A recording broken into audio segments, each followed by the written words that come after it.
அஸ்ஸலாமு அலைக்கும் வரஹ்மத்துல்லாஹி வபரகாத்துஹு. பாலூட்டிய அன்னை பர்ரா இப்னு ஆசிப் ரலியல்லாஹு அன்ஹு அவர்கள் அறிவித்தார்கள், நபி ஸல்லல்லாஹு அலைஹி வஸல்லம் அவர்கள் தம் புதல்வர் இப்ராஹிம் ரலியல்லாஹு அன்ஹு அவர்கள் மரணித்த பொழுது பாலூட்டும் செவிலி தாய் சொர்க்கத்தில் இவருக்கு கிடைப்பாள் என்று கூறினார்கள். இந்த செய்தி ஸஹீஹுல் புகாரியிலே 3255 என்ற எண்ணிலே பதிவு செய்யப்பட்டிருக்கிறது.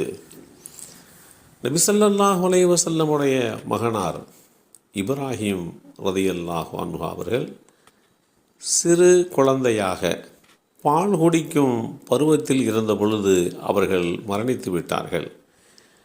எனவேதான் அல்லாஹுடைய தூதர் ஸல்லல்லாஹு அலைஹி வஸல்லம் அவர்கள் அந்த பாலூட்டும்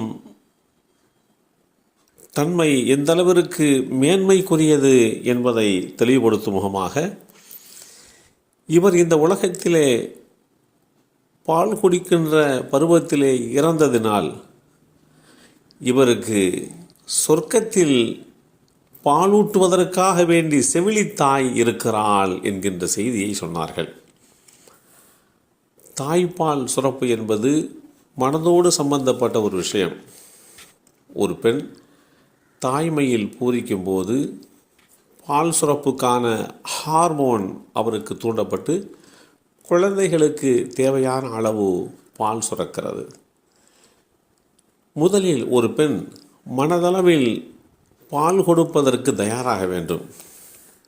அதுவும் பிரசவத்திற்கு பின்னான முதல் 1 மணி நேரம் இந்த மனதளவில் தயாராவதற்கு உண்டான காலமாக கருதப்படுகிறது.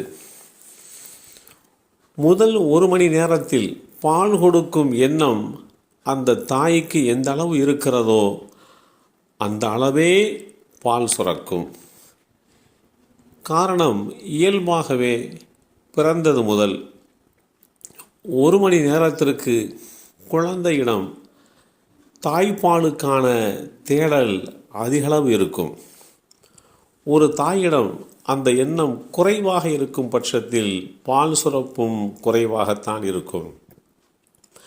அதேபோல பால் கொடுக்கும் தாய் மகிழ்ச்சியாகவும் நிறைவாகவும் உணரும் போது அவருக்கு தாய்ப்பால் அதிகமாக சுரக்கும். எனவே ஒரு பெண் தாயாக ஆனதோடு மாத்திரம் மதிப்பு பெறுவதில்லை, மாறாக தாய்ப்பால் கொடுக்கும்போது தான் தாய்மையின் உண்மையான மதிப்பை உணர்கிறார். பிறந்தது முதல் 6 மாதங்கள் வரை குழந்தைகளுக்கு தாய்ப்பால் மட்டுமே சிறந்த உணவாக இருக்கும் என்று உலக சுகாதார மையம் அறிவுறுத்துகிறது.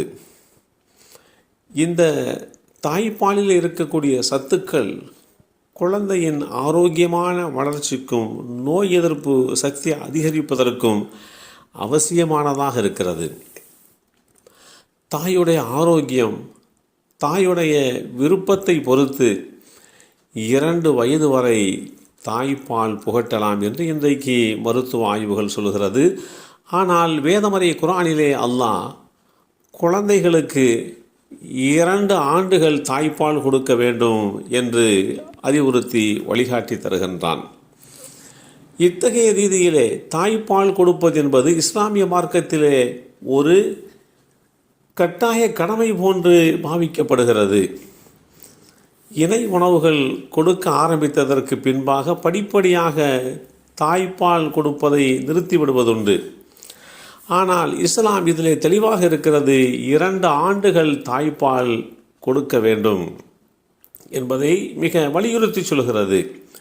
இன்றைக்கு மருத்துவ ஆய்வுகள் எந்த குழந்தை தன் தாயிடத்திலே 2 ஆண்டுகள் முழுமையாக தாய்ப்பால் குடித்ததோ அந்த குழந்தை தற்காலத்தில் வருகின்ற வெறுப்படைய செய்கின்ற நோய்களை விட்டு பாதுகாக்கப்படுகிறது.